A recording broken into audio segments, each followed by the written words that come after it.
자, 이번 이야기는 시청자 진수바리님께서 찾아와 주셨습니다. 오늘 진수바리님께서 해주실 이야기는 직접 겪은 아주 섬뜩한 이야기가 될 것 같습니다. 바로 만나보도록 할게요. 네, 여보세요. 진수바리님. 네, 안녕하십니까. 네. 뉴비 진수바리 인사드립니다. 감옥에 들어온 소감을 한 번씩 말씀해 주시면 좋을 것 같아요. 저번 주가 2주 차였는데, 네네네. 두 번째였는데, 이번 세 번째거든요. 네. 근데 두 번째 했을 때보다 더 떨리는 것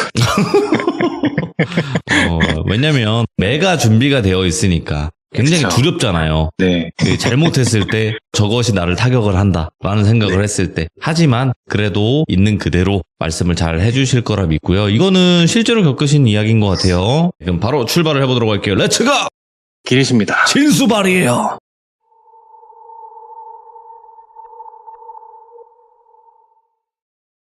오늘 이야기는 똘비라는 남성분이 겪은 이야기인데요. 제가 직접 이 똘비가 돼서 이야기를 전달 드려보려고 합니다. 시기는 5, 6년 전쯤 제가 20대 후반이었을 때 겪은 이야기고요. 제가 수도권에 있는 한 회사에 취직을 하게 되면서 이야기가 시작이 되는데, 회사 근방에 사시는 분들은 누구나 다 알 만큼 유명한 회사인데, 그렇다고 대기업은 아니고 적당한 중기업 정도라고 생각해 주시면 되는데, 관리직으로 입사를 하게 된 거예요. 입사날 일주일 전에 회사 근처에 작은 반지하 원룸도 하나 구하고, 일주일 동안 근처 맛집이나 주변 지리도 좀 돌아보고 하는 그런 시간을 가지고 첫 출근을 하게 됐습니다. 출근을 하고 다른 직원분들한테 돌면서 인사를 드리잖아요. 안녕하십니까, 이번 새로 입사한 똘비입니다. 잘 부탁드립니다. 뭐 이런 식으로 인사를 다닌 거죠. 근데 그 회사가 평균 연령이 정말 높았거든요. 제가 20대 후반이지만 일단 20대는 없었고요. 제 바로 위에 계신 분이 50대 초반이었어요. 그래서 한 60대, 70대 이렇게가 가장 주로 많은데, 네. 사무실에 여직원이 몇 분 계셨거든요. 그 여직원분들은 30, 40대로 그나마 좀 어리셨는데, 그나마도 저랑 세대 차이가 좀 나는 그 정도라고 생각해 주시면 될 것 같습니다. 예. 출근을 했으니까 업무를 익혀야 되는데, 네. 처음에는 회사가 어떻게 돌아가는지 서류들 읽어보면서 좀 익혀라, 부장님이 그렇게 말씀을 주셔가지고 이것저것 읽으면서 회사가 어떻게 돌아가는지 그런 걸 좀 파악하고 있는데, 제 건너편에 앉아있는 여직원 한 분이 저한테 이제 쓱 오더라고요. 그랬더니 똘주임 안녕? 이런 식으로 인사를 저한테 주시더라고요. 그래서 인사는 그날 오전에 했으니까 네, 이렇게 대답을 했어요. 이 여직원을 이제 순이라고 해볼게요. 순대리. 이 순대리에 대해서 간단하게만 설명을 드리자면, 네. 저보다 9살 정도 많았고, 제가 느끼기에는 만약에 여기가 직장이 아니고 밖이었다면 조금 풍채가 조금 있으신 이모, 약간 그런 이미지였거든요. 오. 근데 아무튼 이 순대리가 저한테 오더니 서류 뭉치를 주면서 이거 읽으면 도움이 좀 될 거야, 이러는 거예요. 그래서 감사합니다 하고는 읽기 시작했죠. 그렇게 뭐 하루 이틀 이렇게 읽다 보니까 회사가 어떻게 돌아가는지 대충 파악은 됐고, 그날 이후로 업무도 하나씩 배우고 이렇게 하다 보니까 이제 뭘 해야 되는지, 뭘 하면 안 되는지 뭐 이런 것들을 알아가고 있는데, 어느 정도 근무를 하면은 직원들이 파악이 좀 되잖아요. 이 사람은 어떻고 무슨 업무를 하고 뭐 뭘 싫어하고 이런 것들 있잖아요. 그런 게 파악이 되는데, 이 순대리가 네. 조금 이상한 사람이었어요. 본인이 한 6년 정도 회사를 다니면서 한두 가지 정도 업무를 맡고 있었는데, 그 업무를 가지고 매일 욕을 들어먹는 거예요. 매일. 근데 그렇게 욕만 들어먹으면 그냥 그런 사람인가 보다 하고 그냥 넘어갈 텐데, 문제는 점심시간에 구내식당에 가서 밥을 먹잖아요. 제가 자리를 잡고 밥을 먹고 있으면 순대리가 와서 제 앞에 앉아가지고 자기를 혼냈던 상사나 네. 아니면 다른 분들 욕을 그렇게 하는 거예요, 저한테. 예.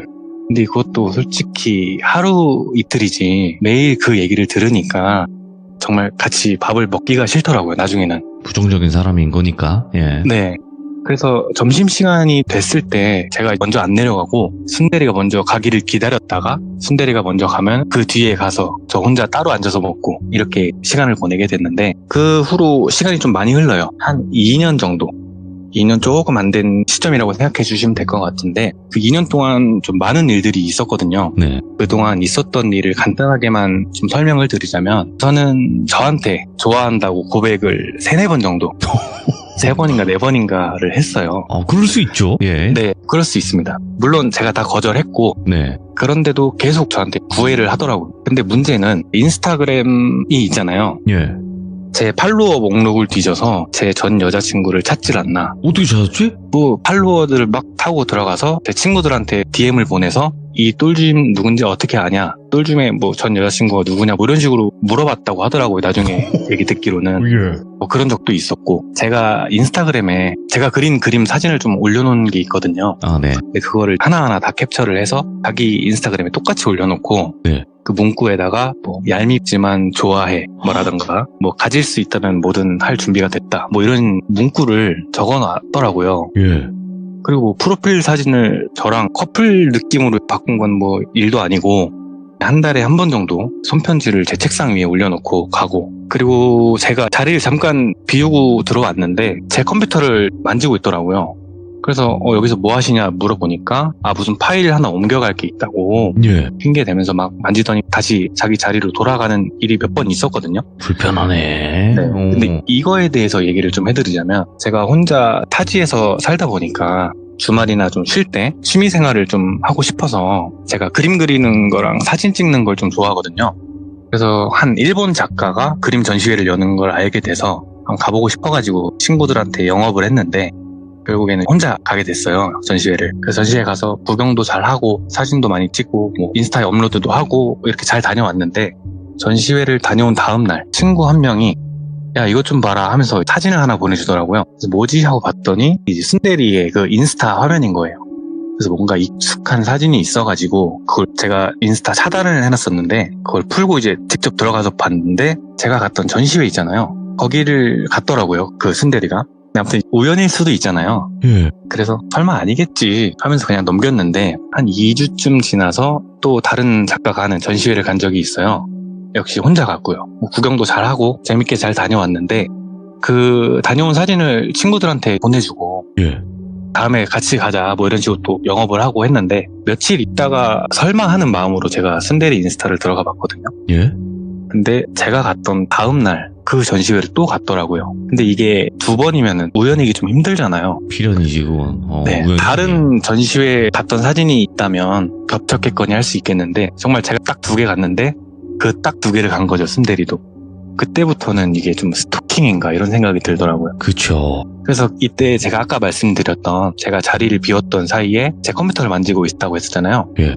그게 제 PC 카카오톡 그거 대화를 뒤져본 것 같더라고요, 보니까. 네. 물론 이것 때문만은 아니고 뭐 여러 가지 정황이 제가 느낀 게 있어가지고 그렇게 느꼈는데, 전시회를 간다고 했던 정보를 얘기했던 게 친구들 단톡방에서 제가 한 얘기밖에 없었거든요. 그래서 아마 제 컴퓨터에서 카카오톡을 다 훔쳐보지 않았을까 이런 생각을 하게 됩니다.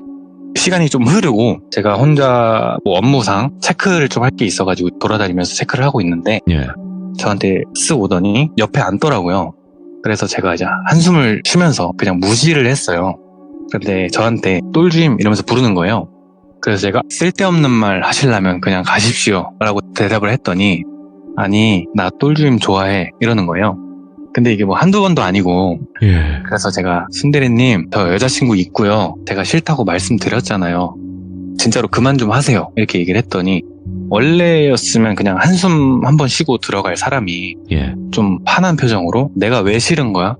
나이 많고 못생겨서? 이러는 거예요. 네. 그래서 거기에 뭐라 할 말은 없고, 솔직히 순대리님 이러는 거 좀 무섭다. 네. 제가 정신과에 진짜 잘하시는 분 계신데 소개를 좀 시켜드릴까요? 진짜 이거 병 있으신 것 같다 이렇게 대답을 했어요. 지금 이 얘기가 좀 앞부분에 생략을 많이 해서 급발진이라고 생각이 드실 수도 있는데, 수많은 일이 있었구나. 네, 정말 많은 일이 있었고 이 사람은 정말 정신적으로 좀 문제가 있다 예. 확신을 하고 있던 시기였어요, 이때는. 그럼 어떤 것 때문에 좀 더 좀 강력하게 느꼈나요? 그 순대리 바로 옆자리에 예. 순대리의 바로 직장 상사가 있는데, 상사가 있고 한마디 할 수 있잖아요. 그러면은 그냥 혼잣말로 지나 잘하지 네 이런다던가, 아니면 어떤 상사한테 혼나고 자리로 돌아가면서 막 욕을 한 바가지 한다던가, 그리고 아무도 뭐라 안 했는데 그냥 갑자기 막 소리를 빽 지르면서 밖으로 나간다던가. 근데 이런 거만 들어도 사실 좀 문제가 있구나라고 느낄만 하잖아요. 저희랑 다르다. 그런 상황이어서 제가 정신과에 아는 분이 있으니까 소개를 좀 네. 시켜주겠다 이렇게 얘기를 했던 거고, 그때 당시에도 제가 뭐 타일러도 보고 단호하게 거절도 해보고 할 거 다 해봤는데 아직까지도 이러는 상황이라는 걸 알아주셨으면 좋겠습니다. 다시 이야기로 넘어가자면, 예. 제가 그렇게 얘기를 하니까 갑자기 얼굴이 좀 빨개지더니 갑자기 딱 일어나면서 야, 나 살 빼고 이뻐지면 나한테 고백해 이러는 거예요.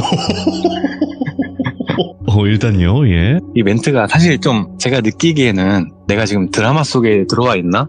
진짜 이런 생각이 들 정도로 이게 일반적으로 좀 하는 말은 아니잖아요. 네. 나 이뻐지면 나한테 고백해 뭐 이런 말 자체가 예. 좀 황당했는데 그래도 무사히 상황은 넘어가서 그냥 넘겼어요. 그때는 뭐 여전히 회사에 출근을 하면은 키보드 위에 편지나 간식 같은 게 올라가 있고 제가 받을 때마다 읽지도 않고 간식은 뭐 먹지도 않고 다 버렸거든요.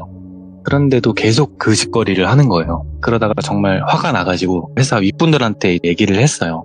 조치를 좀 취해달라. 그랬더니 한다는 조치가 순대리한테 경고를 하고 자리 이동. 일단은. 요 정도였던 것 같아요. 자리도 그렇게 가깝진 않았는데 그냥 조금 더 멀어진 자리로 옮긴 거예요. 저는 진짜 너무 스트레스를 받는데 어르신분들이 보기에는 그냥 별일 아닌 걸로 생각을 하는 것 같더라고요. 누구는 직장 상사분이 저한테 야, 여자가 먼저 좋다고 하는데 너도 그렇게 매몰차게 하면 안 되는 거야. 이런 말까지 들었거든요, 제가. 그래도 효과는 뭐 없지는 않았어요. 그 뒤로 말을 좀 안 걸고 그랬는데 그것도 좀 잠깐이고 다시 추파가 시작이 된 건데 그래서 안 되겠다, 이직을 좀 해야겠다 하고 있었는데 결제 올라간 김에 대표님하고 그 건으로 면담을 좀 했어요. 이런 이유로 일을 못하겠다, 그 사람 보고 싶지 않다 뭐 이런 얘기를 하면서 이직하고 싶다고 했더니 대표님이 내가 몰랐고 이제 알았으니까 책임지고 그런 일 없게 하겠다 이러시면서 좀 만류를 하시더라고요, 이직에 대해서. 이직 대신에 그래서 한 달 정도 휴가를 좀 받았어요. 휴가를 해외로 가게 됐는데 제가 해외에 있는 동안 순대리가 그 회사 단톡방에다가 몇십 명이 있는 단톡방인데 거기에 장문에 톡을 하나 남겨놓고 단톡방을 나간 거예요, 새벽에. 그 내용이 일하는 게 너무 힘들고 근무 환경도 그렇고 똘주임까지 없으니까 일 못하겠다, 나 나가겠다 이런 내용이었거든요. 그래서 저는 해외에 있으니까 잘됐다, 돌아가면 순대리가 없겠거니 했죠. 근데 막상 이제 한 달 휴가를 마치고 회사에 복귀를 해보니까 왜인지는 모르겠는데 퇴사를 안 했더라고요. 근데 문제는 그때부터 흑화했다고 해야 될까요? 네. 안 그래도 정말 다른 사람이었는데 더 심해진 게 모니터를 부수지를 않나 외부하고 전화를 하다가 갑자기 전화하지 마 하면서 끊는다든지 정말 흑화한 것처럼 변했더라고요. 그래서 저도 최대한 조용히 회사를 다녔는데 그러던 어느 주말이었어요. 밖에서 혼자 돌아다니고 밥도 먹고 노래방도 갔다가 돌아오는 길에 음악을 들으려고 핸드폰을 딱 꺼냈는데 부재중 전화가 몇십 통이 와 있는 거예요, 순대리한테요. 근데 제가 주말에는 제발 전화하지 말아달라고 했었거든요. 근데 그걸 무시하고 전화를 수십 통을 하고 더 충격적인 건 카톡에다가 사랑해 보고 싶어, 사랑해 보고 싶어 이런 식으로 카톡이 엄청 와 있는 거예요. 막 소름이 끼쳐가지고 이 사람이 드디어 정신줄을 놨구나 싶어가지고 제가 문자를 보냈어요. 예. 내용이 노무사 상담도 받았고 직장 내 괴롭힘으로 신고할 준비가 됐으니까 마지막으로 경고합니다. 한 번 더 이런 짓 하면 바로 신고하겠습니다. 뭐 이런 내용이었어요. 뭐 답장은 없었고 그날 밤에 자려고 딱 누웠는데 새벽 1시 좀 넘은 시간이었거든요. 갑자기 인터폰이 울리는 거예요. 근처에 뭐 친구가 사는 것도 아니고 뭐 찾아올 만한 사람도 없는데 새벽 1시에 누가 인터폰을 누르니까 무섭잖아요. 그래서 무서워서 가가지고 인터폰 화면을 봤더니 제가 그 보내드린 사진, 그거 혹시 그거 띄워주실 수 있으실까요? 인터폰 사진. 이 사진에서는 좀 특정하기 어려운데 좀 막 움직이면서 마스크 위로 얼굴이 좀 보였거든요. 근데 한 40대 정도 되는 남성이었던 걸로 기억을 해요, 제가. 모자 쓰고 후드였나 뭐 이상한 걸 좀 쓰고 눈 빼고는 완전히 가린 그런 얼굴이었는데 인터폰 끝나기를 기다렸는데 끝나자마자 또 울리는 거예요. 그게 5번, 6번 이렇게 계속 울리더니 갑자기 그 공동현관 있잖아요. 거기를 발로 쾅쾅 차는데 저희 집이 반지하라서 그 소리가 다 들리는 거예요. 그래서 너무 무서워서 제가 경찰에 신고를 했죠. 그 신고 내역도 제가 보내드렸죠. 제가 문을 안 여니까 옆집에도 인터폰을 하더라고요. 그 소리가 들리더라고요. 근데 옆집도 당연히 무시를 했죠. 그쯤 돼서 조금 있다가 전화가 왔는데 경찰관 분이시더라고요. 전화를 받았더니 신고자분 지금 상황이 좀 급박한 상황이냐, 상황 설명 가능하겠냐 해서 제가 뭐 이러이러한 상황이다, 그렇게 급박한 건 아니지만 뭐 언제 들어올지 몰라서 무섭다 이렇게 얘기를 했더니 금방 오겠다면서 전화를 끊었거든요. 한 10분 정도 지났을까? 이때까지도 계속 인터폰을 누르고 있었는데 밖에 경찰 분들 목소리가 들리는 거예요. 그리고 그 사람을 태워갔는지 뭐 어쩐 건지 뭐 조용해지더라고요.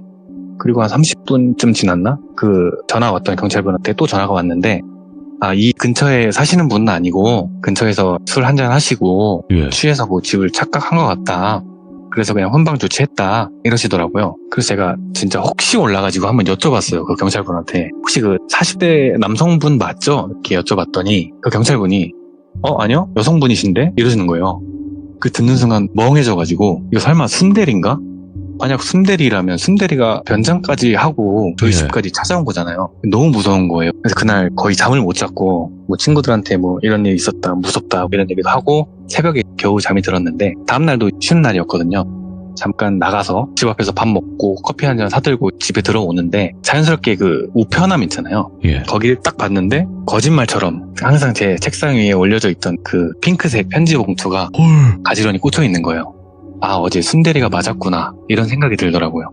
어쨌든 그 편지를 갖고 들어와서 펼쳐봤는데 여태까지 편지에는 좀 친절함이 담긴 그런 어투의 반말이었다면 이제는 조금 딱딱한 존댓말로 적었더라고요. 내용은 뭐 네가 날 아무리 밀어내도 나는 네가 좋고 너에게 감사를 느끼고 있다.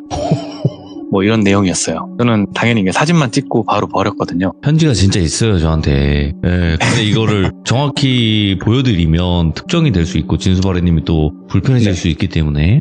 네. 다음 주 이제 주말이 찾아오고, 제가 본가가 한 1시간 반쯤 걸리는 거리에 있었거든요. 오랜만에 본가에 가서 친구들하고 뭐 놀고, 본가에서 자고, 일요일에 다시 집으로 돌아왔죠. 집에서 저녁도 먹고 컴퓨터도 좀 하다가 핸드폰을 보려고 침대에 딱 엎드리면서 누웠는데 베개랑 이불에서 되게 낯선데 낯익은 냄새가 나는 거예요. 그래서 이게 뭔 냄새지? 하는데 갑자기 딱 드는 생각이 이거 순대리 향수 냄새인데? 이렇게 된 거예요.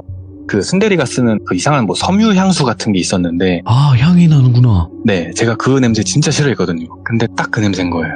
온몸에 막 갑자기 닭살이 돋고 소름이 끼쳐가지고 바로 일어나가지고 예. 그 인터폰 사건 이후로 제가 구매를 했던 3단봉이 하나 있거든요. 예? 그걸 하나 들고 정말 말 그대로 원룸인데 예. 숨을 데가 없잖아요. 근데 숨을 만한 곳을 제가 다 찾아봤어요. 근데 찾아봤는데 당연히 아무도 없죠. 예. 그래서 누가 들어오긴 한 것 같은데 지금 여기 없는 것 같고 그럼 없어진 건 없나? 하면서 막 찾아봤는데 집에 뭐 금품이나 그런 게 있는 것도 아니고 훔쳐갈 만한 게 없거든요. 네. 근데 제가 딱 그때 생각으로는 왠지 스토커가 집에 침입하면 훔쳐갈 만한 게 뭐가 있을까 생각을 해보니까 항상 그 몸에 닿는 옷이라던가 뭐 그런 거지 않을까 해서 옷을 막 찾아봤어요, 제가. 네. 근데 없어진 건 없더라고요. 그래도 혹시 몰라가지고 세탁기 있잖아요. 제가 입고 나서 빨래하려고 세탁기에 넣어둔 옷들을 막 뒤졌는데 뭐 하나가 없는 거예요. 네. 그래서 어디 갔지 하면서 찾는데 그게 없더라고요. 그게 뭐냐면은 제가 최근에 구매를 했던 좀 고급 브랜드 드로즈 팬티 한 장 딱 샀는데 그게 없어진 거예요. 양기를 훔쳐갔네. 제가 세탁하려고 넣어뒀었는데 예. 그게 안 보이더라고요. 그래서 와 미치겠네 하면서 막 진짜 헛웃음이 나는 거예요. 진짜 어떻게 해야 하지 하다가 4층에 집주인분이 사셨는데 4층으로 올라갔어요. 그래서 문을 이제 두드리고 저녁 시간에 정말 죄송한데 저희 집에 누가 들어갔다 나간 것 같다. 혹시 복도 CCTV 좀 볼 수 있을까요? 이렇게 여쭤봤더니 예. 흔쾌히 보여주시더라고요, 핸드폰으로. 예. 근데 주말 동안 CCTV에 찍힌 게 없는 거예요. 그래서 일단은 감사하다 하고는 다시 집으로 들어왔는데 네. 찍힌 게 없으니까 들어온 게 아닌가? 이런 생각이 들었죠. 근데 들어오지 않고서 어떻게 이불이랑 베개에서 그 향수 냄새가 나고 말이 안 팬티가 되죠. 사라질 수 있겠어요. 예. 도대체 어떻게 들어온 거지 하면서 자연스럽게 눈이 창문으로 갔는데 창문은 역시 잠겨 있었고 방범창도 있고요. 저긴 들어올 수가 없어. 근데 제 집에 창문이 2개가 있거든요. 예? 하나는 원룸에 있는 창문이고 하나는 화장실에 있는 창문이에요. 근데 화장실에 있는 창문에는 방범창이 없어요.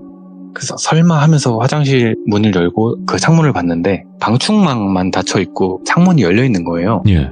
근데 그때가 겨울이기도 하고 반지하라서 문 네. 열어두면 정말 춥거든요. 그래서 씻거나 막 볼일 보거나 할 때 창문 밖을 보면 사람 지나가는 거 다 보이고 이래가지고 제가 화장실 창문은 진짜 정말 안 건드렸거든요. 근데 그게 좀 열려 있으니까 여기로 왔다 갔다 했나 하면서 몸을 한번 넣어보려고 막 이렇게 해봤는데 사람 한 명이 들어왔다가 나갔다 하기엔 충분한 크기더라고요. 오. 그래서 여기구나. 근데 더 무서운 건 이게 처음인지 아닌지도 모르고 앞으로 더 올지 아닐지도 모르잖아요. 그때쯤 도망쳐야겠다 이런 생각이 들더라고요. 바로 다음날 출근을 하자마자 대표님실에 올라가서 예. 있었던 일을 다 얘기를 하고 이래저래 해서 나 더 이상은 못 다니겠다. 집에 들어온 것 같다. 경찰에 신고를 해야 될 것 같다. 그렇게 해서 결국에 퇴사를 하게 됐는데 아, 퇴사까지. 아. 네, 대표님이 저한테 신고는 하지 말아달라 어? 이렇게 좀 부탁을 하셨어요. 이유가 있을까요? 그냥 이유를 특별하게 뭐 얘기해 주신 건 아니고 회사 차원에서 단돌이 잘 할 테니까 그리고 퇴직금도 좀 넉넉히 챙겨주고 할 테니까 시끄러워지는 걸 좀 그게 싫었나 봐요. 대표님. 아, 네. 그래서 신고는 하지 말아달라 부탁을 하셔가지고 그래서 그냥 신고는 안 하고 퇴사를 하게 됐고 퇴사하자마자 타이밍 좋게 이직에 성공을 해가지고 지금은 아예 다른 지역으로 이사를 했고 그 뒤로는 그 순대리를 마주친 적은 없거든요. 예. 그래서 똘비는 지금은 아주 잘 지내고 있습니다. 이제부터는 후일담인데 오, 예. 그 이직 후에 제가 회사에 유일하게 연락을 주고받던 사람이 있거든요. 그분한테 이야기를 들었는데 제가 나가고 2주도 안 돼서 순대리가 그만뒀다고 하더라고요. 8년을 다녔던 회사인데 예. 더 나갔다고 그냥 나간 거예요, 바로. 근데 이야기를 들으시는 많은 분들이 이렇게 예. 생각하셨을 거라고 생각을 해요. 일도 못하고 상사한테 개기고 회사에 분란만 만드는 직원을 왜 쓰냐. 그렇죠. 그게 저희 회사 특성상 사람을 구할 때 채용 공고를 올려서 면접을 보고 네. 이렇게 정상적으로 사람을 뽑는 회사가 아니고 아, 10명 중에 9명 정도는 소개나 낙하산이죠. 예. 꽂아주는 식으로 들어가는 거예요. 물론 저도 소개로 들어가게 된 거고 그래서 제가 소개를 받아서 들어갔다는 그 책임감 때문에 더 경찰에 신고라던가 아니면 더 적극적으로 이렇게 하지 못했던 것도 있어요. 아무튼 그 순대리의 배경이 대표님이었던 거예요. 그래서 뭐 내치지도 못하고 그냥 뭐 둘 수밖에 없었던 것 같은데 아, 뭔가 있구나. 네, 그래서 그냥 그때 대표님이 신고하지 말아달라 이런 부탁을 했던 것 같고 이제 에필로그라고 해야 될까요? 비하인드 스토리가 하나 있는데 네. 제가 이 회사에 오기 전에 맡았던 업무를 하던 남직원들 있잖아요. 다 이 순대리 때문에 그만뒀다고 하더라고요. 아, 한둘이 아니에요, 이게? 네, 저처럼 정도가 심한 건 아니었고 딱 한 번 코로나가 한창 유행할 때 예. 격일로 사무실에 방역을 해주는 용역 업체가 있었어요. 예? 거기서 근무를 하던 한 방역 직원이 나이도 어리고 잘생겼었나 봐요. 네. 근데 순대리가 이 방역하는 직원을 엄청 괴롭혔다고 하더라고요. 미쳐버리겠다, 진짜. 연락처 알아내서 매일 전화하고 따라다니고 뭐 주말에 만나자 하고 방역 직원도 무서우니까 본인이 맡은 업체를 바꿔달라고 요청을 했나 봐요. 네. 근데 그걸 어떻게 들었는지는 또 모르겠는데 이 순대리가 그 사무실에 저희 과도가 있거든요. 예? 누가 과일을 가져오면 그걸 깎아서 먹을 때 쓰는 과도가 있는데 과도를 들고 그 사람이 방역을 왔을 때 나랑 안 만나면 나 죽을 거야 하면서 자를 하려 했다고 하더라고. 아, 스스로 해하면서 협박을 했구나. 네. 근데 이제 결국에는 거절당했고 순대리는 무슨 특수 협박 예. 그런 걸로 경찰서까지 가서 조사를 받고 근데 왜인지 모르겠는데 조사만 받고 그냥 나왔다고 하더라고요. 예. 그 뒤에 방역업체 직원은 그만뒀고 순대리는 슬퍼했겠죠. 못 보니까. 네. 그러던 와중에 제가 이제 입사를 하게 됐고 네. 이 이야기가 시작이 되는 겁니다. 계속해서 뭔가 희생양들이 있고 진수바리님 다음 희생자도 있을까 없을까는 모르겠지만 어쨌든 그만뒀으니까. 그 부분도 짧게만 말씀드리면 예. 이게 끝이 조금 허무하긴 한데 예. 제 얘기는 여기서 끝났지만 지금 제가 이 이야기를 준비하면서 그 순대리 인스타를 한번 들어가 봤어요. 아, 예. 근데 피드에 올라온 사진이나 글들이나 이런 걸 보니까 또 누군가에게 사랑에 빠진 게 아닐까? 바뀌었구나. 네, 문구가 좀 있더라고요. 그래서 그 누군가에게 예. 어서 도망치라는 말씀 전달드리면서 오늘 이야기는 여기까지 해보겠습니다. 그러면 진수바리님 저한테는 그 순대리의 사진이 있잖아요. 예, 이거를 제가 보여드릴 수는 없지만 묘사는 해도 될까요? 묘사요. 시청자분들께 안 될까요? 그 사람이 보고 묘사까지는 있을까봐. 괜찮을 것 같습니다. 어차피 네. 이 이야기를 듣는 이상 예. 알지. 자기랑 뭐 확신을 할 수 있기 때문에 묘사까지는 괜찮을 것 근데 같습니다. 보고 있을 것 같아요. 근데 제가 보내드렸던 그 편지 제가 네. 블러 처리를 좀 해가지고 모아서 올려놓은 게 있는데 그것도 혹시 올려주셨을까요? 네, 아까 보여드렸는데 어차피 아. 내용은 잘 모르죠. 블러 처리가 되어 네, 있으니까. 아, 일단은 제가 묘사를 한번 드리자면 네. 일단 머리카락이 굉장히 비 맞고 나면 부시시한 머리 아세요? 여러분들? 그런 머리가 한 어깨 조금 넘는 것 같고요. 그리고 굉장히 둥글둥글하게 생겼어요. 그러니까 표현을 하자면 그냥 어디서든 볼 수 있고 굉장히 순하게 그러니까 순대리가 맞아. 뭔가 그냥 순하게 생겼어요. 그리고 안경도 굉장히 동그란 안경 아시죠, 여러분들? 네, 굉장히 동그란 안경이고 그렇다고 해서 뭐 살이 엄청나게 쪄 보이진 않아요. 그렇다고 말라 네. 보이지도 않고요. 맞습니다. 하지만 굉장히 음침합니다. 음침함의 정도가 진짜로 한 100 정도 있으면 한 7, 80은 돼 보여요. 그리고 화장기가 없어요, 얼굴에. 화장은 하나요? 화장을 엿대는 했던 것 같아요. 아, 그래요? 화장기가 여기는 별로 안 보여서. 네. 근데 어떡하지, 이걸? 그래도 다행인 거는 진수바리님이 현재 괴롭힘 당하고 있는 건 아닌 것 같아서. 네, 맞습니다. 저는 무사히 도망을 쳤고 예. 지금은 아예 그 사람이 찾을 수 없는 곳에서 잘 살고 있습니다. 제가 항상 말씀드려요. 스토킹은 엄연한 범죄라고 꼭 말씀을 드리거든요. 근데 네. 스토킹 하는 사람의 입장에서 얼마 전에 노래도 나왔지 않습니까? 네.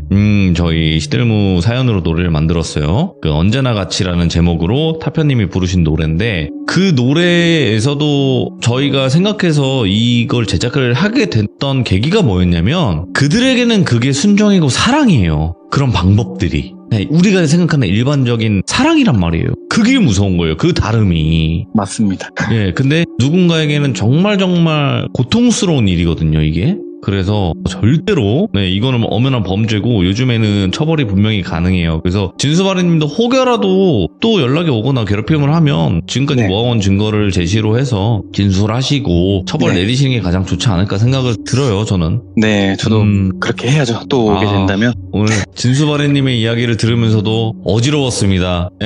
속이 울렁거렸고요. 그리고 이야기를 또 워낙 잘 해주시다 보니까 저희가 더 네. 자세하게 알 수 있었던 그런 섬뜩한 현실 공포가 아니었나 생각을 합니다. 시청해주신 네. 모든 분들 감사드리고 오늘 진수바리님께도 큰 박수 한번 주시고 오늘 고생 많으셨습니다. 네, 감사합니다. 네. 저는 지금 모자이크가 안 되어 있는 사진과 편지들이 다 있어요. 근데 제가 표현을 해드릴 수 있는 방법 선에서 표현을 해드렸습니다, 여러분들. 근데 스토킹을 당해보신 분들, 안 당해보신 분들이 계실 거예요. 당해보기가 어려워요, 사실상. 당해보기가 어렵고요, 일반적으로. 근데 당했을 때는 굉장히 무서울 것 같아요. 여러분들도 요즘에는 스토킹법 같은 게 강화가 됐기 때문에 처벌이 된단 말이에요. 그래서 꼭 처벌 잘 하시길 바라겠습니다. 시청해주신 모든 분들 감사드립니다. 고맙습니다.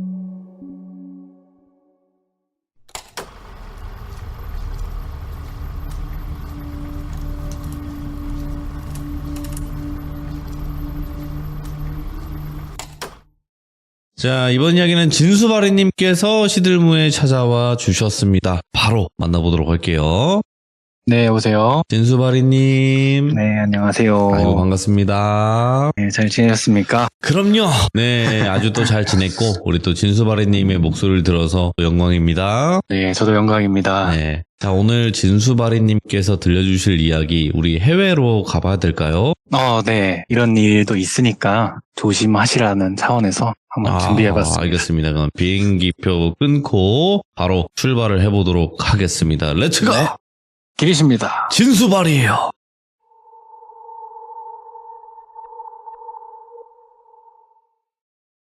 일단 이야기를 시작하자면 시기는 대략 한 10년 정도 된 이야기고요.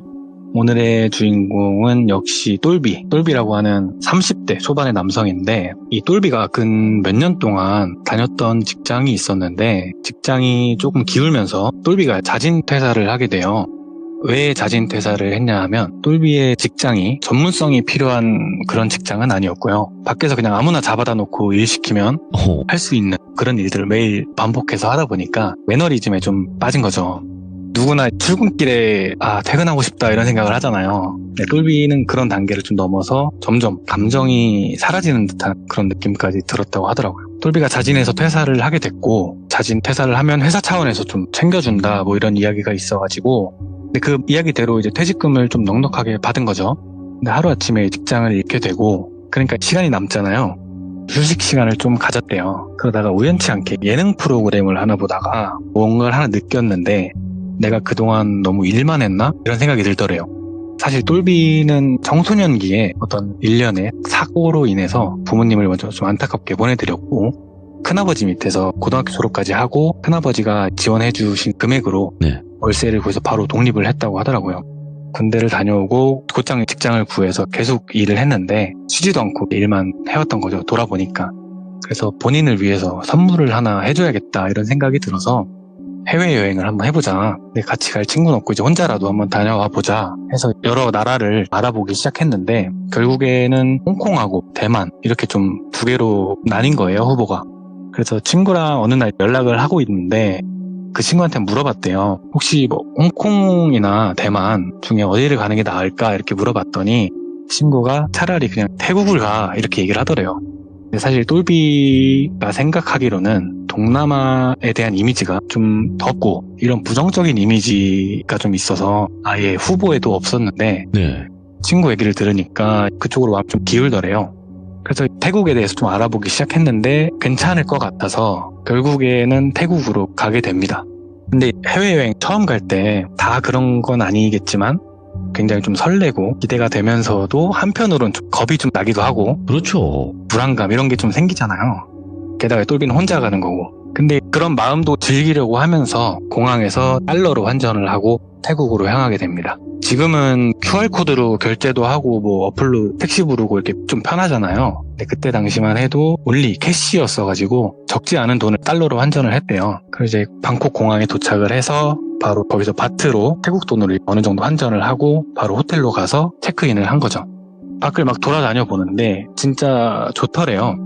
매체로만 보던 해외에 내가 있다는 게 실감이 나기도 하고 그동안 정말 죽어라 일만 했던 게 느껴지기도 하고 해서 제대로 휴식을 취해보자 하는 생각으로 여행을 본격적으로 한 거죠. 똘비가 구체적으로 계획을 막 딱딱 짜놓은 건 아니었고 좀 굵직하게만 방콕에 며칠 있다가 파타야에 또 며칠 있다가 네. 다시 방콕으로 돌아와서 비행기를 타고 한국으로 돌아오는 이렇게 계획을 했었다고 하는데 드디어 파타야로 가는 날이었대요.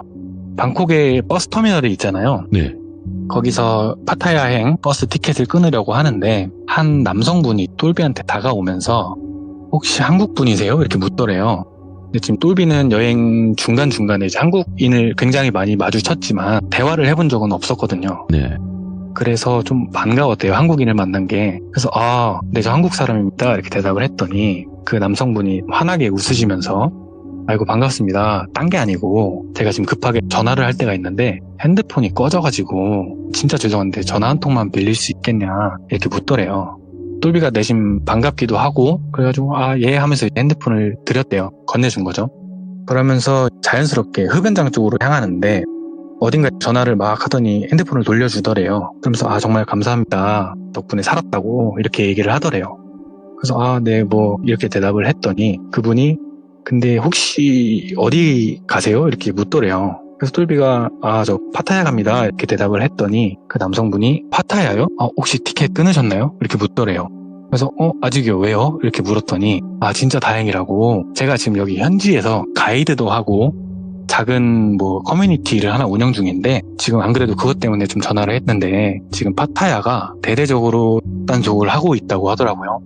그렇게 얘기를 하더래요. 그러면서 지금 여행하기가 굉장히 안 좋다. 똘비가 당황해서 그럼 어떡하지? 이렇게 얘기를 했더니 그쪽에서 제가 여기 지역명은 안 밝힐게요.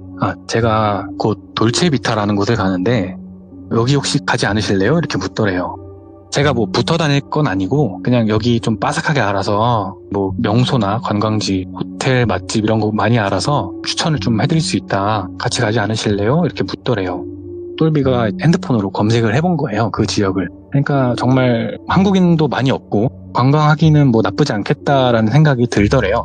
그래서 그럴까요? 하면서 이것도 또 여행의 묘미지 이런 생각을 했대요. 그래서 그럼 돌체비타 행으로 티켓을 끊어보겠다. 이렇게 해서 티켓을 끊고 같이 그 가이드랑 버스를 타고 돌체비타로 향하게 됩니다. 원래 파타야는 1시간 반 정도 걸리거든요. 근데 이곳은 조금 더 걸렸다고 해요. 이전에 한 가지 말씀을 드리면 똘비는 방콕에서 그 며칠 호텔만 끊어놨고 파타야에는 호텔을 예약하지 않은 상태였어요. 직접 가서 체크인을 하려고 했던 거예요. 그래서 좀 변동이 돼도 쉽게 변동할 수 있게 그렇게 여행 계획을 했었던 거예요. 아무튼 이제 버스를 타고 가는데 그 가이드랑 뭐 이런저런 얘기를 했대요. 어떻게 태국에 오게 됐고 이 가이드는 내가 어떻게 여기 방콕에 살게 됐고 뭐 이런 얘기를 쭉 하면서 도착을 했는데 저녁 먹기 조금 이른 시간이었대요. 내려서 이제 어디로 가야 하나 하고 있는데 그 가이드분이 저기 똘비씨 이렇게 부르더래요. 예? 그래서 네 대답을 했더니 혹시 환전 해오셨어요? 이렇게 묻더래요. 그래서 환전이요? 그래서 환전을 하기는 해야 하는데 뭐 하긴 해야죠. 이렇게 대답을 했대요. 그러니까 여기 진짜 잘 쳐주는 데 있는데 제가 택시를 같이 타고 거기까지 안내해 드릴게요. 이렇게 얘기를 하더래요. 예? 사실 돈이 아예 없는 건 아니었고 하루 이틀 정도 숙소 묵고 뭐 밥 먹고 할 We were in love that never meant to stay. Some things are real, even when they fade.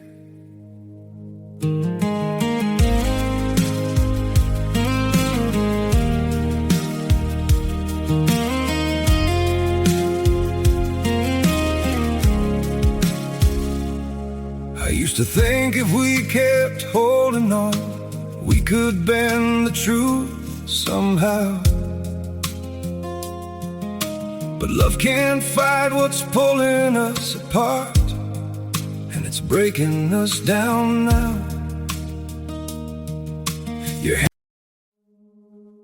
We were in love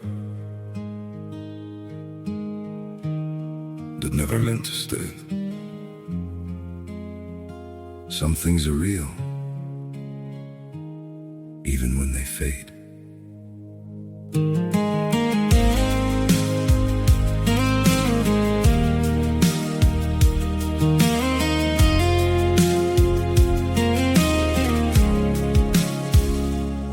I used to think if we kept holding on, we could bend the truth somehow. But love can't fight what's pulling us apart, and it's breaking us down now.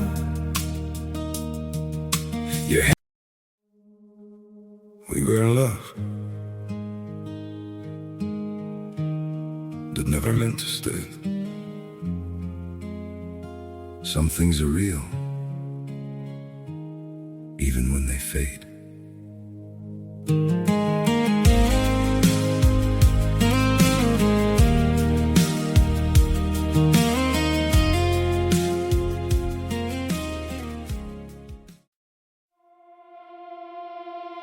You showed up late with rain on your sleeve and a tiny red box shaking in your hands. I was all split glass. You were patient. You said my name like it still meant home, and I could breathe again slowly then all at once. Your hands on mine made the hurt feel small. You didn't run when my heart got rough. You stay right there like a soft downpour. My Valentine, my healing line. You hold me up when I decline. My Valentine, stay here tonight. You turn the break into a shine. My Valentine, my healing line, healing line. You kiss the fear right out of my mind. My Valentine, stay here tonight, stay here tonight. You make the bruises learn to shine. We took the long way home, past the bakery glow. You bought me one bread and you split it in two. No grand speech, just a shoulder and a grin. You knew the ache before I said a word, and I could breathe again, slowly then all at once. Your hands on mine made the hurt feel small. You didn't flinch when my soul got loud. You stay right there like a soft downpour. My Valentine, my healing line. You hold me up when I decline. My Valentine, stay here tonight. You turn the break into a shine. 할 수 있는 돈은 있었대요. 근데 여기 또 며칠이 있어야 되니까 그래 뭐 환전하지 하는 생각으로 같이 택시를 타고 그쪽으로 향하게 돼요. 시내에서 택시를 내리니까 바로 환전소가 있더래요. 같이 갔던 가이드가 먼저 자연스럽게 문을 열고 들어가고 똘비가 그 뒤를 따라 들어간 거죠. 내부는 그냥 뭐 생각했던 그런 이미지였는데 막 내부를 구경하고 있는데 가이드는 그 카운터에 앉아있는 분하고 태국어로 막 얘기를 하더래요. 그러다가 저기 똘비씨 부르더래요. 그래서 네 이렇게 답을 했더니 내가 여기 진짜 잘 쳐주라고 얘기했으니까 여기서 환전하시고 식사하러 가시고 호텔도 가시라고, 그리고 나중에 하나로 바꿀 때 잘 안 쳐주니까 너무 많이 하지 마세요 이렇게 얘기를 하더래요.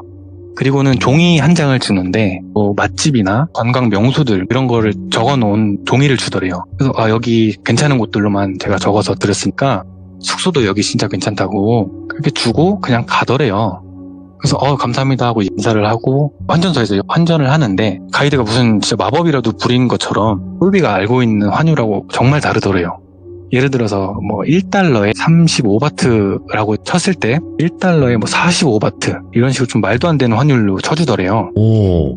그래서 와 진짜 대박이다. 가이드한테 너무 고마운 거죠. 그래서 환전은 금방 끝났고 가이드가 추천해준 숙소로 향한 거죠. 네. 호텔에 들어가서 방이 있는지 묻고 체크인을 하고 나와서 저녁을 먹으려고 하는데 지갑에 돈을 확인해 보니까 하루 정도면 다 쓸 것 같더래요. 그래서 안 되겠다 해서 그 환전했던 돈을 지갑에 채우고 그리고 야시장도 구경도 하고 막 이렇게 돌아다닌 거죠. 그리고 호텔에 다시 들어가서 자고 다음날 나와서 구경을 하는데 방콕하고는 좀 다르더래요. 좀 신선하기도 하고 뭐 자연이 더 많은 그런 지역이었다고 해요. 그 다음날 막 돌아다니다가 밥을 먹어야겠다 싶어서 식당에 가서 쌀국수 이런 걸 먹었대요. 계산을 하고 나오는데 너무 더우니까 편의점 좀 갈까 하고 발걸음을 옮기는데 웬 오토바이가 한 대 딱 서더래요, 앞에. 그래서 뭐지 하고 봤더니 그 남자가 본인을 빤히 쳐다보더래요. 뭘 보나 하고 보고 있는데 경찰이더래요. 그래서 경찰이 왜 그러지? 하는데 경찰이 자기를 보면서 태국어로 뭐라 얘기를 하더래요. 근데 못 알아듣잖아요. 그래서 핸드폰을 꺼내가지고 번역기 어플을 킨 다음에 What? 이라고 적어가지고 핸드폰을 보여줬대요. 그러니까 경찰이 손가락으로 네모를 이렇게 막 그리면서 빼뽀 이러더래요. 똘비가 그 단어는 호텔에서도 들었고 해서 바로 알아차렸는데 그게 여권, 패스포트라고 한 거예요. 경찰이 여권을 딱 내미니까 경찰이 여권을 받아들고 막 확인을 하더래요. 그러더니 그 여권을 돌려주는 게 아니고 자기 주머니에 딱 넣더래요. 그러면서 손가락을 까딱까딱 하더니 폰 이러더래요.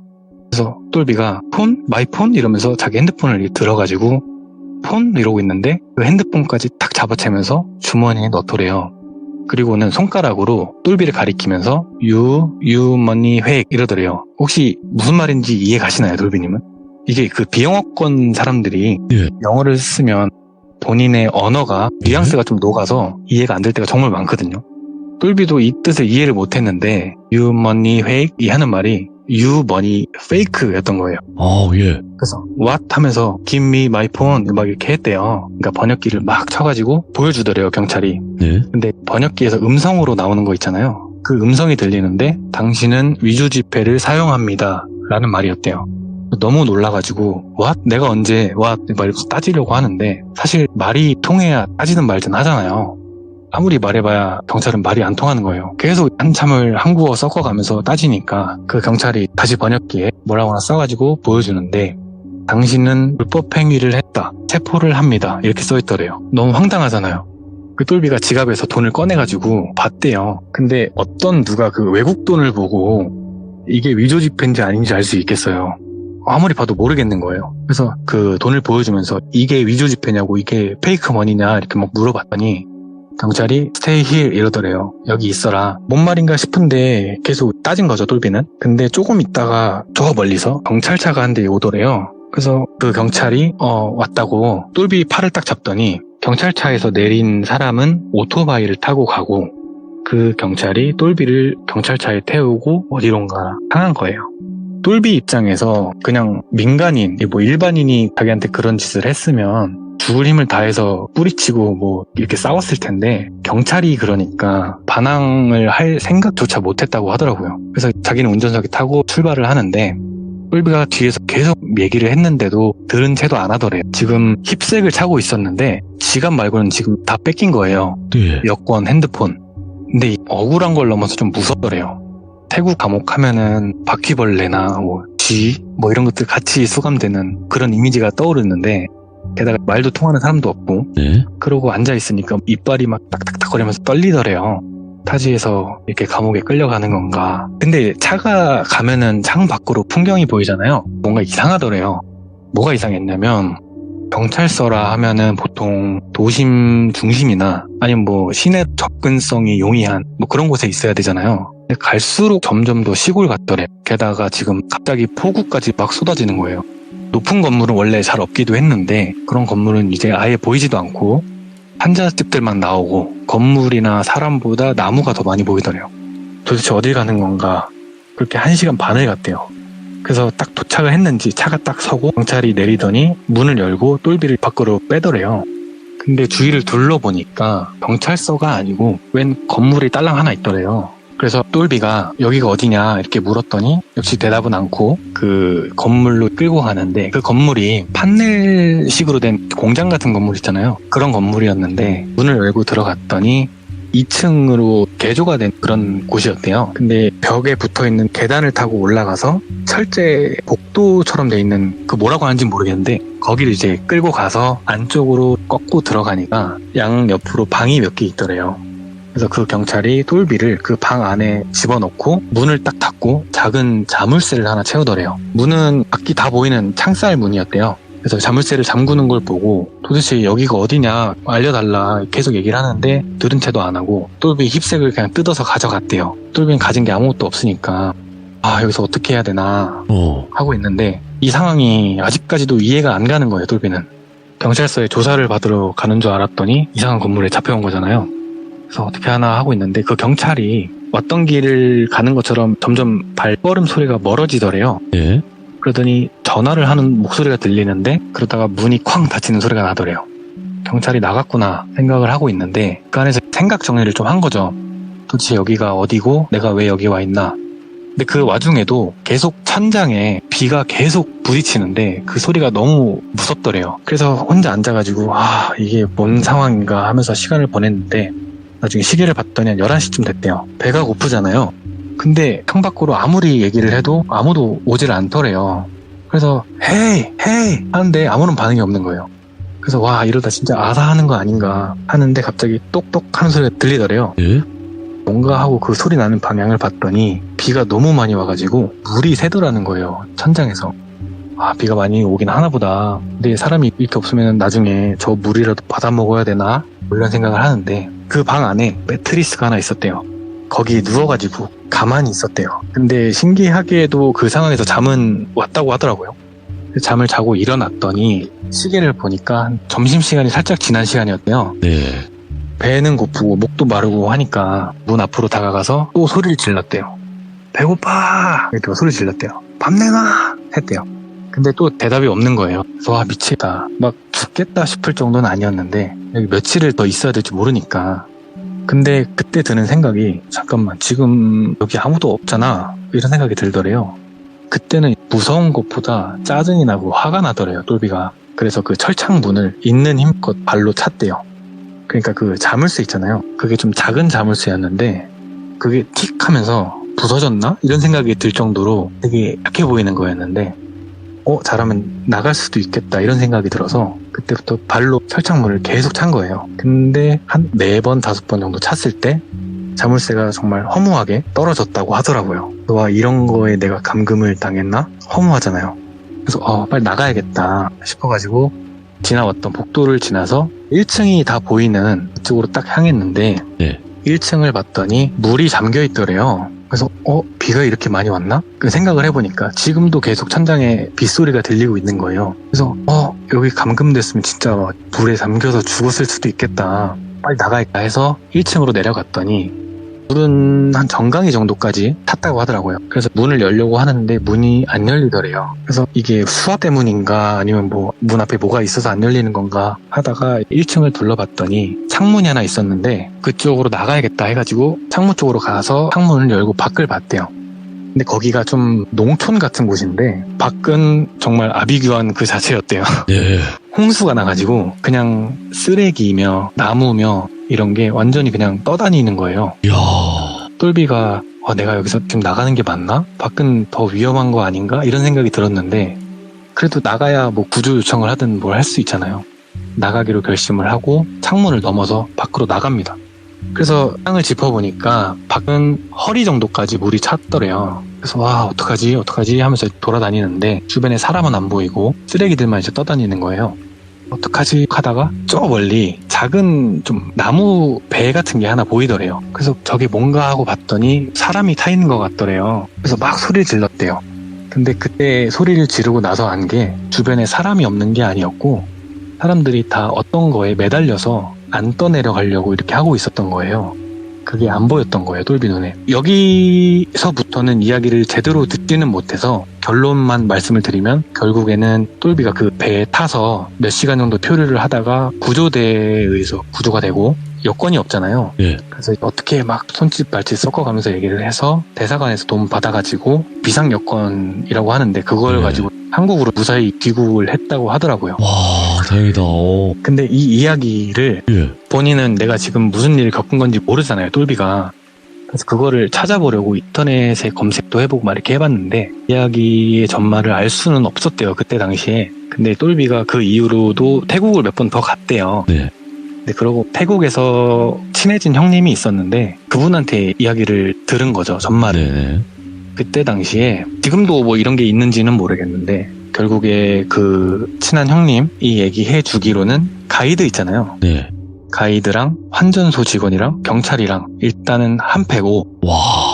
뭐 분명히 더 일원이 있을 거다 이렇게 얘기를 했대요. 그 방식이 가이드가 위조 지폐를 환전하게 만들어서 사용하게 만들고 그 경찰이 가서 체포를 해서 구금을 시킨 다음에 뭐 돈을 빼먹든 뭐 노동 착취를 시키든 뭐 이렇게 하는데 똘비가 끌려갔던 곳이 어디였냐면 다른 국가와의 국경지대에 좀 가까운 곳이었대요. 근데 거기가 유명한 지역인데 안 좋은 약 원료 재배를 하는 그쪽이었던 거예요. 예. 그래서 그 형님이 말씀해 주시기로는 너 정말 큰일 날 뻔했다. 끌려가서 진짜 뉴스에도 나오고 장난 아니었다. 이렇게 얘기를 해줬는데 똘비는 운이 좋게도 자연재해죠. 아이러니하게도 이제 홍수 때문에 이제 목숨을 구할 수 있었던 거고. 그러니까 천재지변이 그런 그렇게 작용을 하네. 그런 범죄에서 이제 벗어나서 아예 한국에 올 수 있었던 기적적인 이야기를 들은 게 하나 있어가지고 가져와 봤습니다. 근데 아시죠? 진수바리님도 아시겠지만 네. 해외 나가서 가장 조심해야 되는 사람이 뭐다? 한국인. 친절한 한국인. 네. 호의적으로 다가오는 한국인. 네. 네. 가장 조심해야 된다고 들었습니다. 저도 이 이야기 때문만은 아니고 네. 제가 태국에 거주를 했었어서 태국 관련된 이야기가 있거든요. 오, 예. 외국에 있었다 보니까 네네네. 그때 느낀 점이 귀신보다 사람이 무섭다고 하는데 네. 외국에서는 외국인보다 한국인이 더 무섭다 이런 말이 실제로 있거든요. 오, 예. 네, 한인들 사이에서도 그런 말이 좀 있고 네. 그래서 또 그런 걸 좀 느꼈던 적이 있어서 네. 이 이야기 좀 공감을 했던 것 같습니다. 그럴 수밖에 없는 이야기고 이게 네. 허구의 이야기도 아니고 네, 실제로 이런 일들이 벌어지고 있는데 내가 가서 나는 아니겠지라는 생각을 하시면 안 돼요. 맞아요. 그리고 해외 나가시면 대부분 같은 감정을 느끼실 거예요. 다 외국인이고 하니까 한국 사람 만나면 괜히 반갑고 네, 한국 분이세요? 이러면서 대화도 좀 나눌 거고 그런 걸 굉장히 또 조심해야 되는 것 같습니다. 진짜로. 맞습니다. 네, 오늘 진수바리님께서 해외에 나가서 정말 또 조심해야 되는 현실공포 네. 이야기를 들려주셔서 다시 한번 감사드리고 앞으로 또 네. 여러 가지 이야기들을 많이 들려주실 거라 믿습니다. 감사합니다. 네, 해외에서도 이런 일이 없으시길 바라겠습니다. 감사합니다. 감사합니다. 그냥 조심하라는 말씀밖에 제가 드릴 말씀이 없습니다, 여러분들. 해외여행 가는 거 좋습니다. 다 좋자고 가고 또 경험이니까 그렇게 하는 건데 그 안에서 또 그들을 타겟으로 한 범죄는 항상 도사리고 있으니까 조심하시길 바라겠습니다. 감사합니다.